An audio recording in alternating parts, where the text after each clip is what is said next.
Bueno, la idea quizás para empezar a charlar, lo hablábamos un poco afuera, es que cada uno se presente, que le cuenten a las personas que hoy están reunidas acá a qué se dedican, cuál es su especialización y cuál es su relación con el sector de la salud. Bien. ¿Gastón? Bueno, muchas gracias. Gastón Gavín, médico, mi especialidad es medicina interna. Posteriormente a la formación médica, trabajé unos años en el área de emergencias y después hice una maestría de administración de empresas acá en esta escuela. Básicamente estoy formado en la Universidad Austral. Siempre digo que si me equivoco la culpa es de ellos. Y tengo hoy la responsabilidad de la Dirección de Innovación y Gestión del Cambio, que tiene dos roles principales. El rol interno apunta a ayudar a toda la estructura del hospital a justamente ir consiguiendo esas mejoras incrementales, esa mejora de eficiencia de todos los procesos y servicios que brindamos, obviamente centralizando si le agregamos o no valor al paciente. Y el rol puertas afuera, que es el rol un poquito más disruptivo, es un poco analizar qué está pasando con lo que es el sector salud, que es el sector en el que nos convoca a todos, analizar cuáles son esas tendencias para poder aportar mi visión y compartirla con todos aquellos que toman decisiones en la institución para poder llevar nuestro barco hacia buen puerto. Bueno, yo soy Valeria Bocio, estoy en la academia, prácticamente, en un alto porcentaje de mi tiempo estoy trabajando en el CONICET, soy investigadora del CONICET, hice un doctorado en química en la Universidad de La Plata, en ciencias exactas, soy bioquímica, y un doctorado en Francia, en la UNAM, en biomedicina. Y bueno, y me especialicé durante el postdoc en la Tufts University, que bueno, Novik es profesor de ahí también, en un instituto que es un consorcio con Harvard y MIT, en todo lo que es ingeniería de tejidos, que es lo que estoy trabajando hoy desde el proyecto que lidero de investigación para lo que es regeneración de tejido óseo.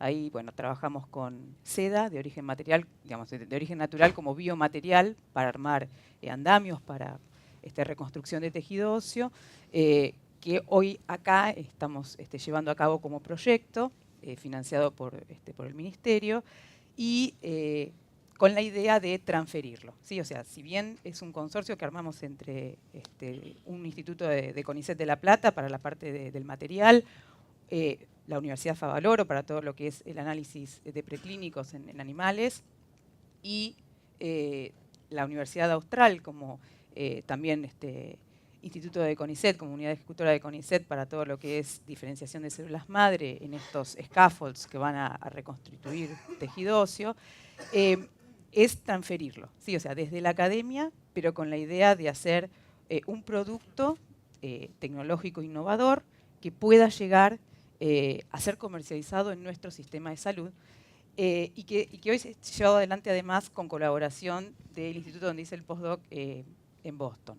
O sea, es un proyecto que realmente me motiva mucho, es muy interesante porque plantea un gran desafío, que es esto que veníamos hablando con el panel anterior, en donde la universidad empieza a interaccionar con el mundo real, como le decimos, ¿no es cierto? Porque desde ciencias exactas realmente estamos muy encerrados en lo que es el sistema académico, la publicación de papers, la carrera en general de investigador, y nos está faltando eso. Cada vez venimos con más fuerza planteándolo, pero bueno, es un desafío muy grande. Así que bueno, eso es más o menos a lo que me dedico, y la transferencia de tecnología también la estoy tratando de meter dentro de la universidad a los alumnos que después van a ser profesionales y van a ser los que nos ayuden a que traccionen estas ideas, ¿no?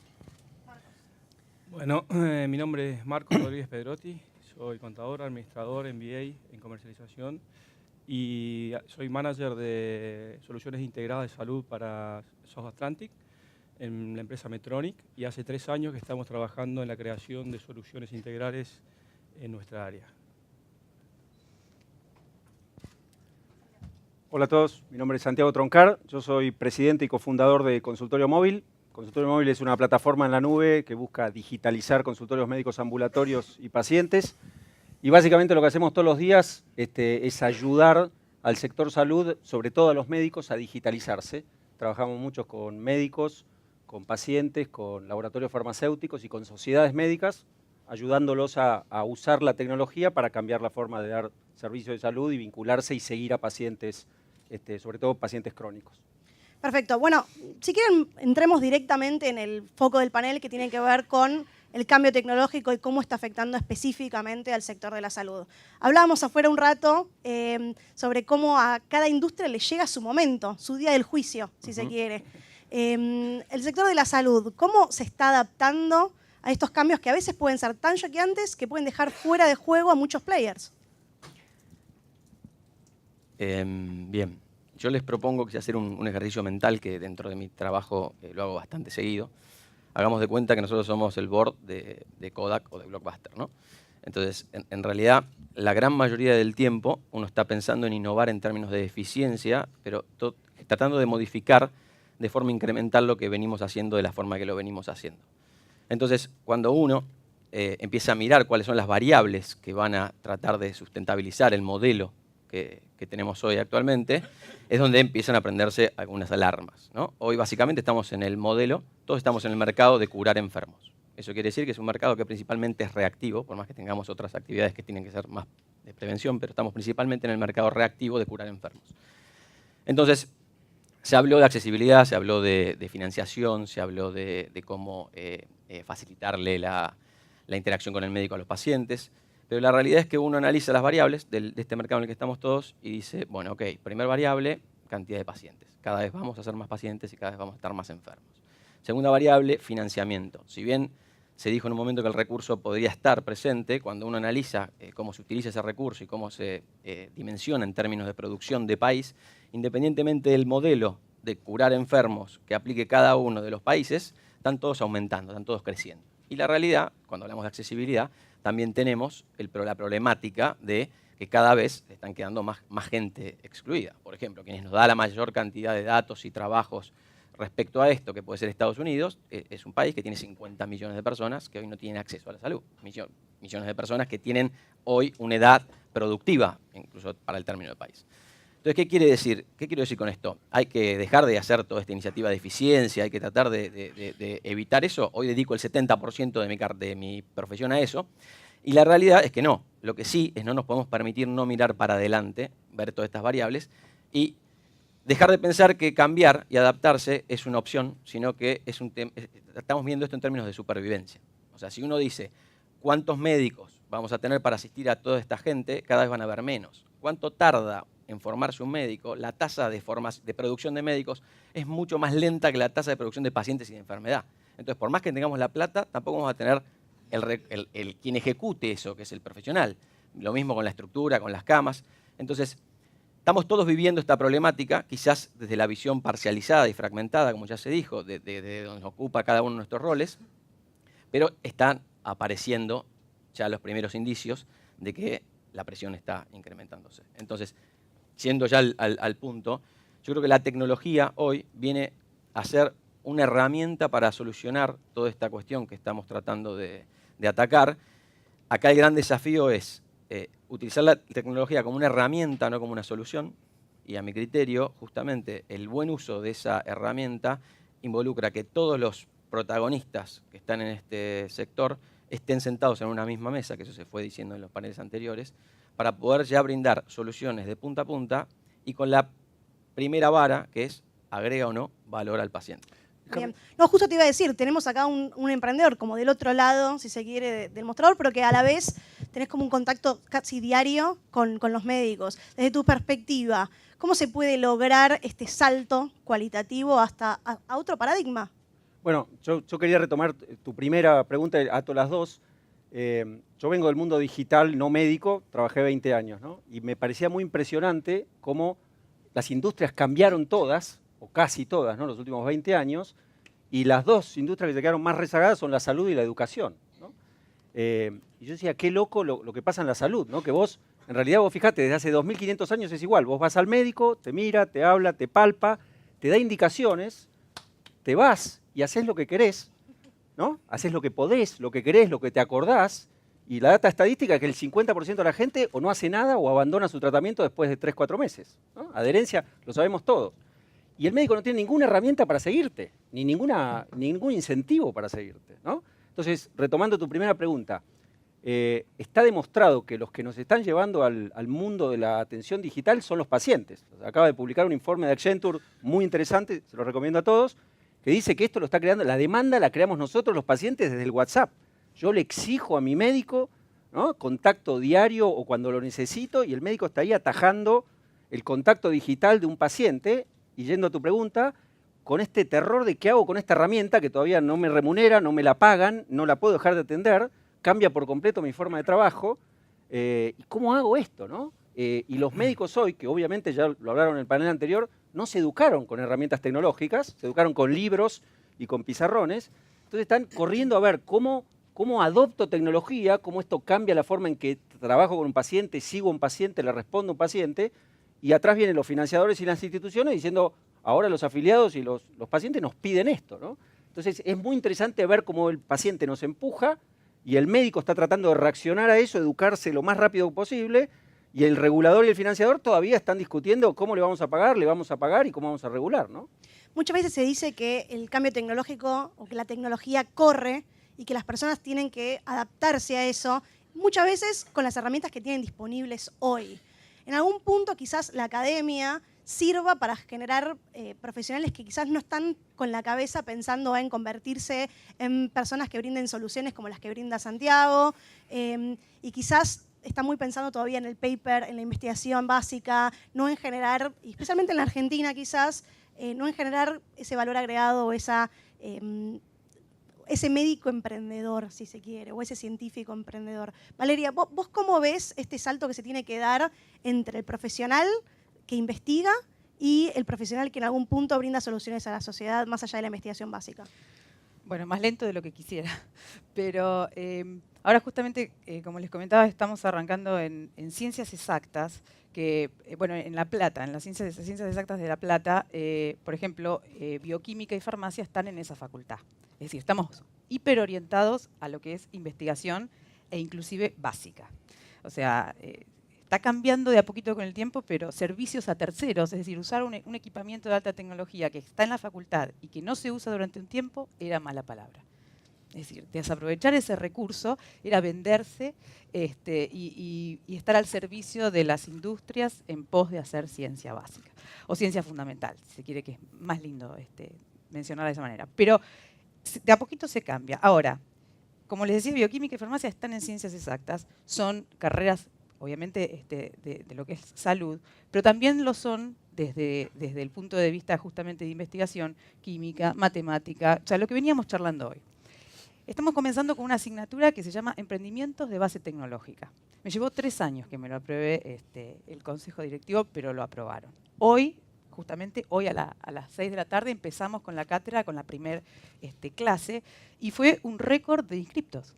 Es decir, yo insistía en la propuesta docente. Hay una demanda entre los estudiantes. Y no es que salí con la encuesta salí a hacerla después para fundamentar eso que yo palpaba, porque además doy química en los primeros años, y de hecho era así. Es decir, no hay que subestimar al nuevo alumno que no le interesa nada, creo yo. No le está interesando lo que le estamos ofreciendo. Claro. ¿No? O sea, puede haber otra... Los millennials son distintos que nosotros, ya sabemos eso, pero creo que podemos motivarlos. Esta interacción que venimos hablando durante toda la mañana de hoy entre los distintos estamentos tiene que fundamentarse en gente que crea en eso, que participe desde una manera vocacional, es decir, desde una tarea que le entusiasme hacer, que quiera estar haciéndola, que no cuente las horas para irse del trabajo, sino que esté haciendo algo que realmente lo motive.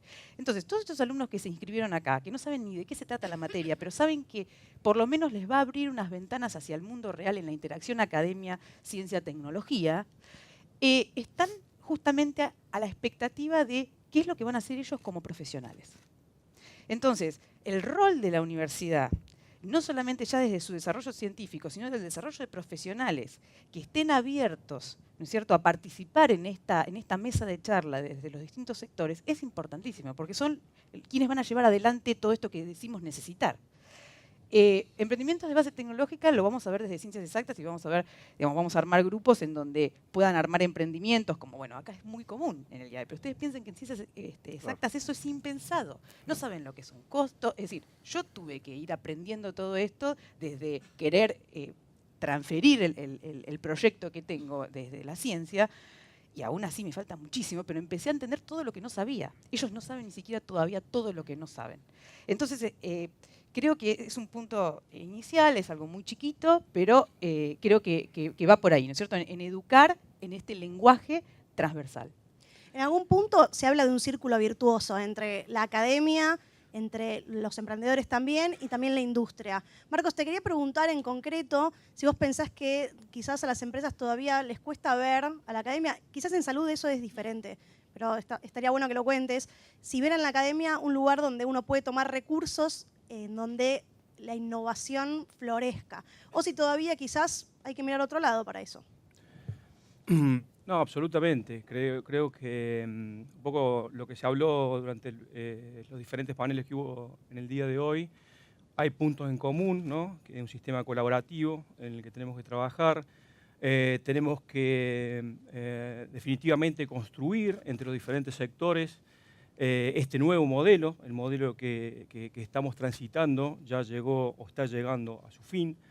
Y definitivamente tenemos que contar con los recursos humanos necesarios para poder desarrollar el modelo en profundidad, como se necesita, con las bases, no solamente de tecnología, sino fundamentalmente de recursos humanos. Y en eso coincido con lo que decía Valeria y creo que también lo dijeron en otros paneles, ¿no? Encontrar, esto creo que es fundamental, las personas que tengan la visión y que trabajen con la pasión necesaria, con el convencimiento de eso que parecía un sueño hace unos años, se empieza a concretar en cosas que sean palpables, ¿cierto? Para que la gente que por ahí es escéptica o que tiene sus dudas pueda de alguna manera sumarse y agregar su valor agregado, porque definitivamente es lo que necesitamos. Esto no lo podemos hacer las empresas, no lo pueden hacer los profesionales, no lo pueden hacer las instituciones de salud, ni los financiadores de forma unilateral.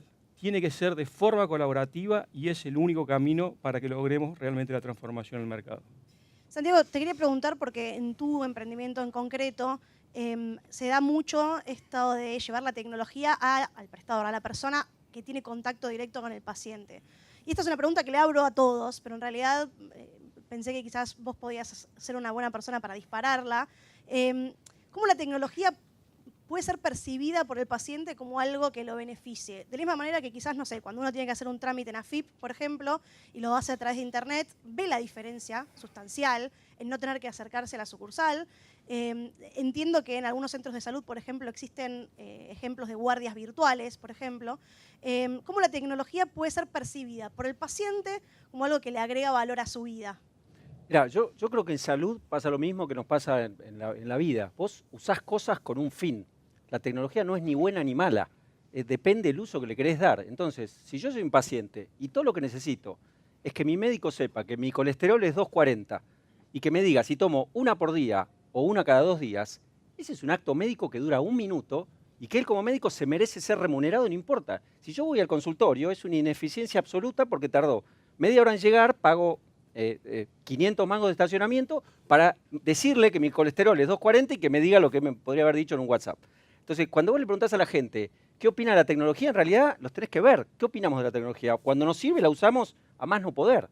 Y el prestador hace lo mismo y el financiador hace lo mismo. Entonces, yo creo que en realidad nos tenemos que enamorar del problema que queremos resolver y resolverlo y darnos vuelta y decir qué tecnología me ayuda a resolverlo en lugar de discutir tanto sobre la tecnología, ¿no? En lugar de casarnos con esa idea de que ahora si no tengo inteligencia artificial o blockchain no existo, cuando todavía no resolvimos cosas mucho más básicas y sencillas con la tecnología, ¿no? Y yo creo que los pacientes nos están empujando a crear estas soluciones para resolver problemas concretos. Entonces, el tema es qué resolvés y no tanto con qué tecnología, ¿no? Que va bien la tecnología.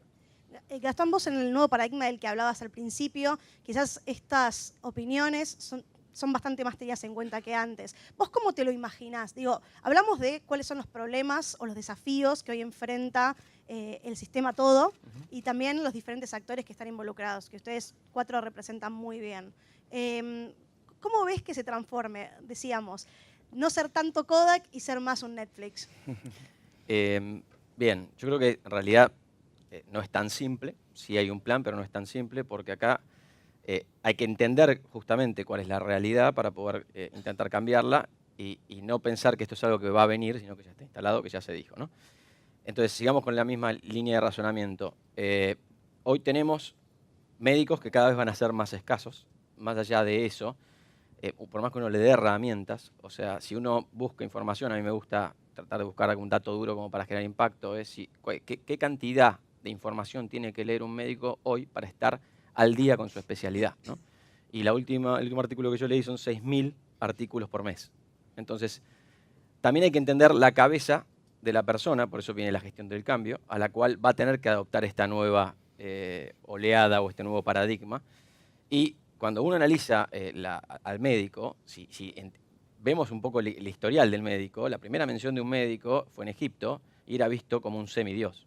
Y quieran o no quiera, está en la genética, pero no, porque uno viene desde un momento en donde la opinión que uno emitía, como era un momento más experimental, en donde quizá no había tanta evidencia, la palabra que uno decía era la que se seguía. Después vino lo que es la medicina basada en la experiencia, donde ya teníamos práctica. Después viene la medicina basada en la evidencia. Entonces el médico se fue reacomodando de ese rol de semidios al hoy. Coexistimos médicos con, yo hice 200 cirugías, por lo cual mi técnica es la mejor. Hay otro médico, quizás somos la generación X, que es, no, ok, hay un trabajo que dice que hay 2 millones de estas cirugías en el mundo, por lo cual hay que hacer esta técnica. Y ahora viene una nueva oleada en donde, por más que exista la información, no te entra en la cabeza. Entonces quizás no vas a ser el más apto para poder decir ese diagnóstico. Y ahí viene lo que es todo el boom de la tecnología de los datos y la inteligencia artificial. Entonces, creo que el nuevo salto que tiene que dar el profesional el día de mañana, que lo va a tener que dar porque se va acercando ya el vacío, es, haciendo un ejemplo futbolero que a los argentinos nos caracteriza, es dejar de ser Messi para empezar a ser Guardiola. ¿Qué quiere decir esto? El diagnóstico preciso lo va a dar una máquina que analiza millones y millones de datos y que tiene datos precisos para vos o para mí. Ahora, manejar todo el contexto de la aplicación de esa terapéutica en ese paciente no lo hace nunca una máquina. Entonces, Es bajarse un poquito del lugar de Dios. ya hace rato nos bajamos, salvo los altos como yo, el resto se han bajado, pero es más que nada entender que, como en todos los sectores, el modelo evoluciona y quizá el protagonismo principalmente del médico, hablo del médico porque es un poco de mi sector que me toca participar, va a agregar más valor hoy en otro punto, que es contextualizar el tratamiento de la enfermedad y acompañar al paciente desde quizás el lado más humano, si es aplicable esa metodología.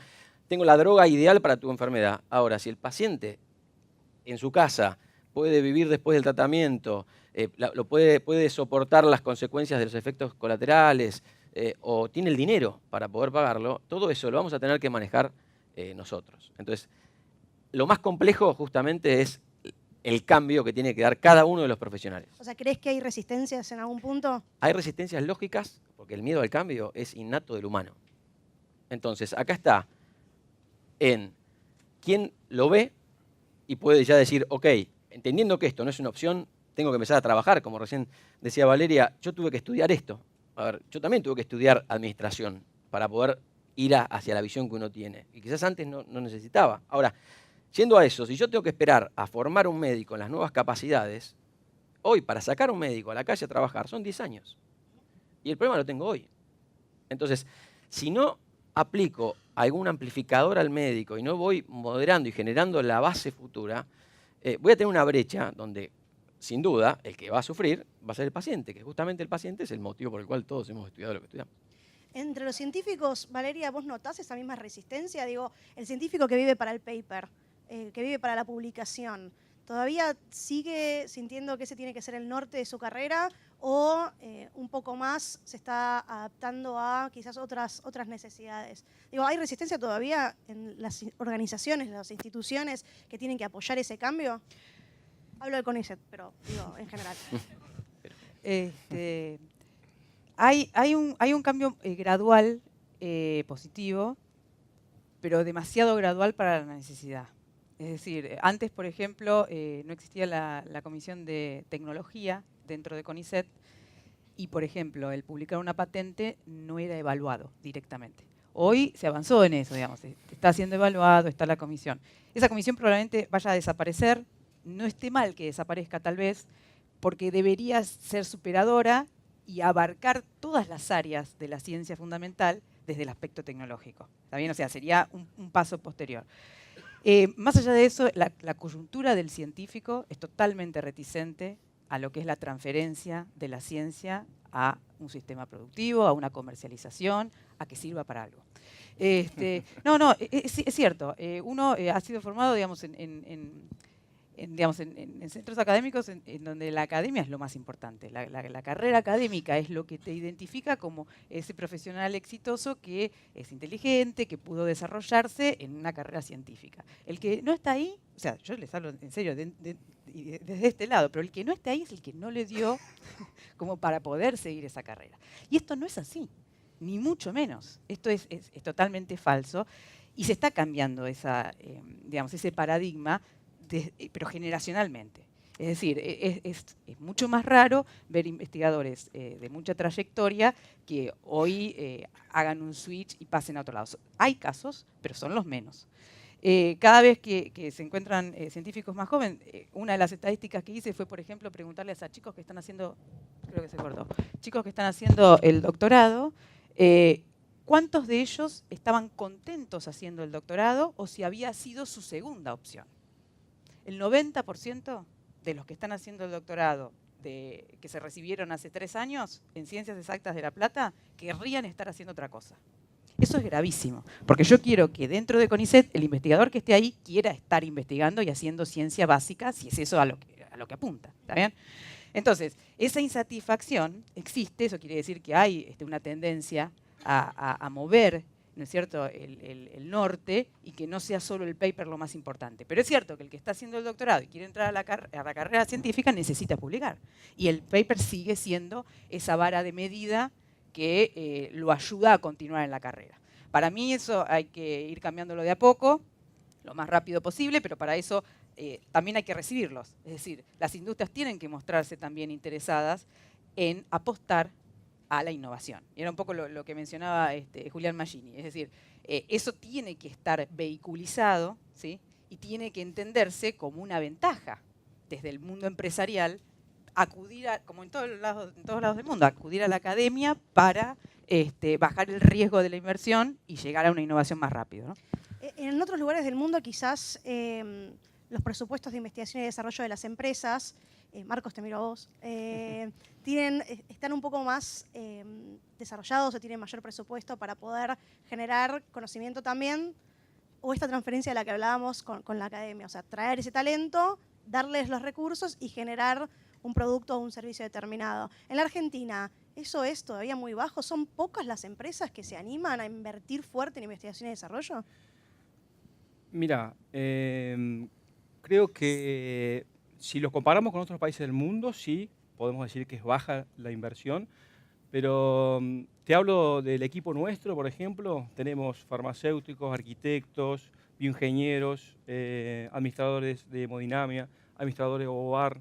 Tenemos un equipo interdisciplinario y estamos buscando talento para invertir, para que agreguen su valor agregado en esta nueva visión que es poner el paciente como centro, ¿sí? Y cómo ayudamos a las instituciones, a los financiadores, al Estado, a dar un servicio de mejor calidad a menor costo, ¿correcto? Entonces, en ese escenario, evidentemente, se necesita gente cada vez más preparada y más preparada en todos los puntos que acaba de mencionar Gastón, Valeria, Santiago y los paneles anteriores. Es decir, ya no con el pensamiento tradicional, sino en transformar esos datos en información útil para la toma de decisiones inteligentes, ¿correcto?